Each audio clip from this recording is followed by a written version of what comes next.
তে আমি রেডি হয়ে গেছি, চলো স্কুলে যাবে, তাড়াতাড়ি গুছিয়ে নাও। আমি আজ স্কুলে যাব না, আমার একদম স্কুলে যেতে ভালো লাগছে না। আন্টি, তুমি বলে দাও না, আমি আজ স্কুলে যাব না। জাঙ্কুক, তে যখন আজ স্কুলে যেতে চাইছে না, তবে থাক না, ও বাড়িতে থাক, ও কাল থেকে যাবে। জাঙ্কুক আর কিছু না বলে স্কুলে যাওয়ার জন্য বাড়ি থেকে বেরিয়ে গেল। এর মধ্যে বাড়িতে জেহব চলে এসেছে। জেহব তার মেয়ে আর জামাইকে বাড়িতে নিয়ে যাওয়ার জন্য এসেছে।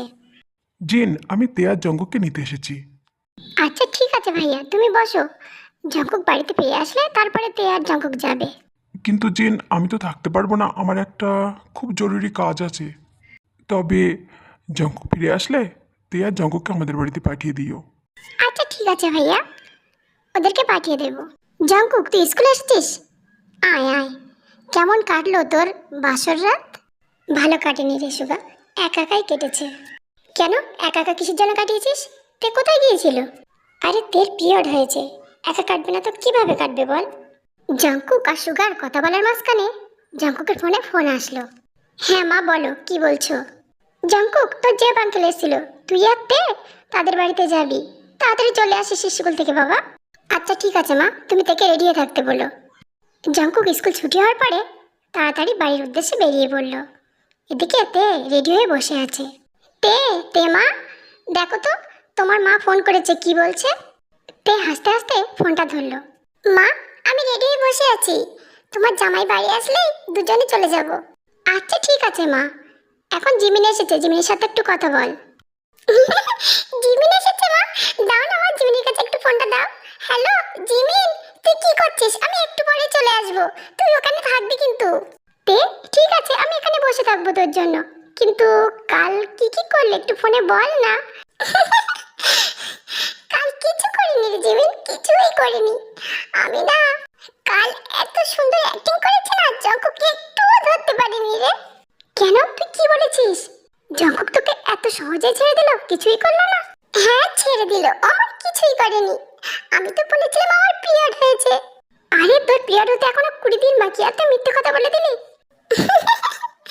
আরে হ্যাঁ রে হ্যাঁ, আমি বলে দিয়েছি মিথ্যে কথা, তাই কি হয়েছে? তে জঙ্কুক যদি কোনোভাবে জানতে পারে না তুই মিথ্যে কথা বলেছিস, তবে তোর কপালে কিন্তু খুব দুঃখ। আরে ও তো জানতেই পারবে না, কিভাবে জানবে ও? তে ফোনে কথা বলার সময় একটু খেয়ালই করেনি যে ঘরের দরজা খোলা।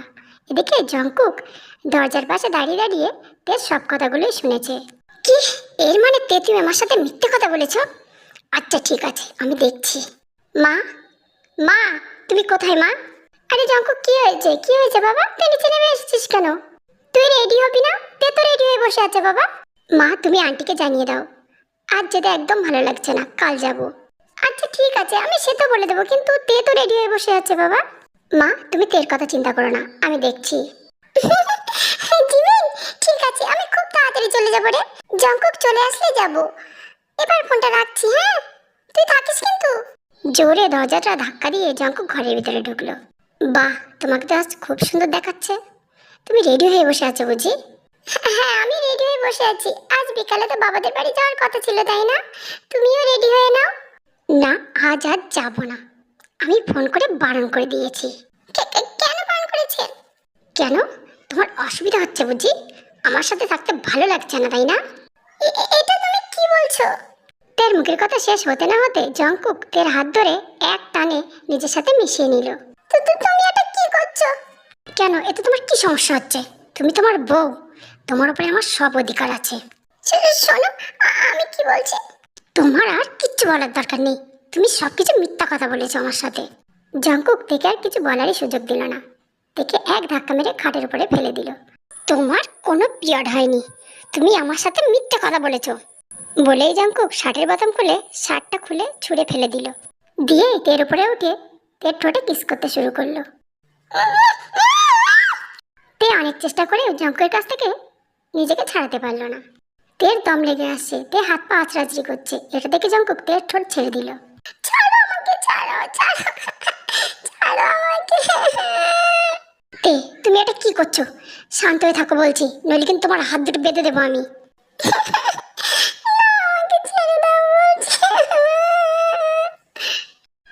তে অতিরিক্ত হাত পা আঁচড়াচড়ি করছে। এটা দেখে জঙ্কুক তের হাত দুটো বেঁধে দিল। খোলো আমার হাত, আমার হাত খোলো বলছি। জঙ্কুক থেকে আর কিছুই বলতে দিল না। She got married to a boy like you. She'd kick you out if she ever knew about all the you tell me that you do. You know everyone is talking on the street.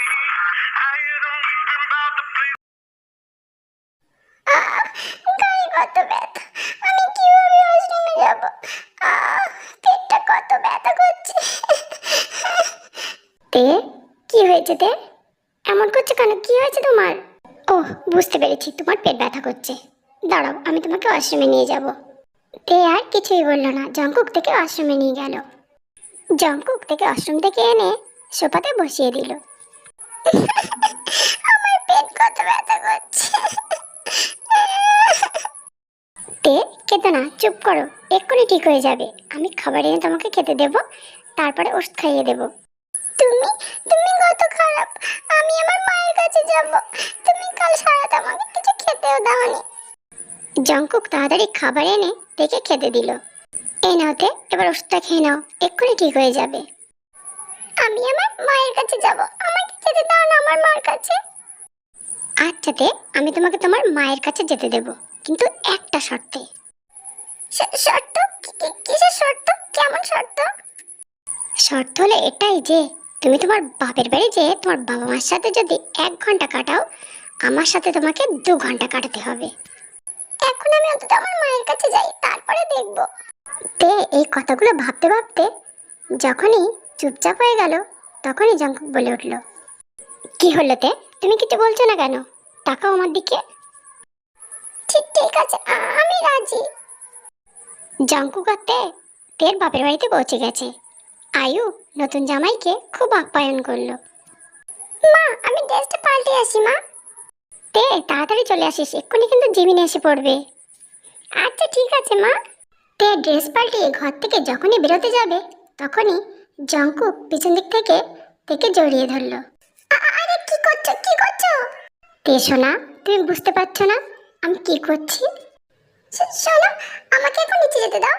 সবাই আমার জন্য অপেক্ষা করছে, আমি খুব তাড়াতাড়ি আবার চলে আসবো, সত্যি বলছি। হ্যাঁ তুমি যাবে, কিন্তু তুমি যাওয়ার আগে আমার একটা কথার উত্তর দিয়ে যাও সোনা। কি কথা? আই লাভ ইউ তে। তে একদম চুপচাপ, কিছুই বলছে না। জঙ্কুক তের ঘাড়ে নাক ঘষতে ঘষতে বলল, তে তুমি উত্তর দিতে যতই দেরি করবে, তোমার যেতে ততই দেরি হয়ে যাবে। আর আমি যদি মনে করি তোমাকে এখান থেকে যেতে নাও দিতে পারি। না না, আমাকে আই লাভ ইউ টু বলতেই হবে, নইলে মনে হচ্ছে আমাকে এখান থেকে যেতেই দেবে না। কি হলো তে বলো? I love you too. তবে এখন থেকে শুরু করি। কি শুরু করবেন এখন? আমাকে যেতে দিন। সাথে সাথে জঙ্কুক দেখে নিজের দিকে ঘুরিয়ে নিল, আর দেখে আরো শক্ত করে জড়িয়ে ধরলো। আই লাভ ইউ তে। প্রায় 5 মিনিট ধরে জঙ্কুক তের ঠোঁটে কিস করলো, তারপরে তেকে ছেড়ে দিল। তুমি না সত্যি পারো। কিছুই তো করলাম না জান। 1 ঘন্টা পড়লেই চলে এসো আমার কাছে। তে কোনো কথার উত্তর দিল না, এক দৌড়ে ঘর থেকে বেরিয়ে আসলো, এসে নিচে নেমে আসলো। তে, এই তে, তোর এতক্ষণ এখানে আসার সময় হলো? আমি কতক্ষণ এখানে বসে আছি, তোকে 2 দিন দেখি না রে। কি করব বল, আমি তো এখন একা নেই, আমার তো বিয়ে হয়ে গেছে, আমি তো নিজের মত মতো কিছুই করতে পারি না, তাই আসতেও পারছিলাম না রে। অনেক কষ্ট করে এখানে চলে এসেছি দৌড়ে। তে তোর গলায় কিসের দাগ? মনে হচ্ছে জঙ্কুক স্যার তোকে খুব করে কামড় মেরেছে, তাই না? হ্যাঁ, খুব কামড় মেরেছে, গলায়, বুকে, সব জায়গায়। তোর কথা আর আমার কথা শুনতে পেয়েছিল। আমি বুঝতে পেরেছিলাম রেতে, এটা হওয়ারই ছিল। জঙ্কুক স্যার আবার চালাকি ধরতে পারবে না, আমি তো জানতাম এটাই হবে। আর মনে হয় এর পরিণামে ডোজটা একটু বেশি হয়েছে, তাই না? হ্যাঁ, কাল সারা রাত জানিস একটু ঘুমাতে দেয়নি, আর খাবারও খেতে দেয়নি। তে বেশি চালাকি ভালো না তে। তে আর জিমিনের কথা বলতে বলতে কখন যে 1 ঘন্টা কেটে গেছে তের কোনো খেয়ালই নেই। জঙ্কুক নিচে নেমে এসেছে। জিমিন ভালো আছো তো?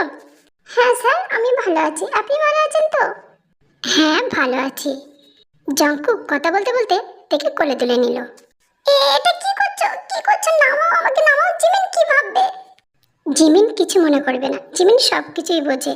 1 ঘন্টা হয়ে গেছে তার মানে 1 ঘন্টা হয়ে গেছে বলে তুমি আমাকে এইভাবে নিয়ে যাবে? হ্যাঁ, তোমাকে আমি এইভাবে নিয়ে যাব।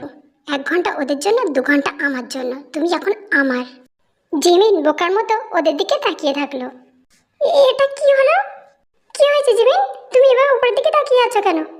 তে কোথায় গেল? আন্টি, তে কে? জঙ্কুক স্যার উপরে। না না না, থাক, কিছু না কিছু না। আয়ুরা আর বুঝতে বাকি থাকলো না, আয়ু একটু হাসলো। আয়ু তো খুব খুশি, তার মেয়ের জামাই তার মেয়েকে খুব ভালোবাসে। জঙ্কুক থেকে ঘরে নিয়ে গিয়ে খাটের উপর শুয়ে দিল, দিয়ে তের উপরে উঠে তের ঠোঁটে কিস করতে শুরু করলো। তের ঠোঁট ছেড়ে দিয়ে জঙ্কুক আস্তে আস্তে তের গলায় নেমে আসলো। শোনো না, একটুখানি সময় দাও না, আমার আমার খুব ভয় লাগছে। আরে একটু সময় দেওয়া যাবে না সোনা, একটু সময় দেওয়া যাবে না। তোমায় ছেড়ে আমি 1 ঘন্টা অনেক কষ্ট করে থেকেছি, আর পাচ্ছি না। তুমি একদম বাধা দিও না, আমি কিন্তু কোনো কথাই শুনবো না। তুমি শুধু চুপ করে থাকো।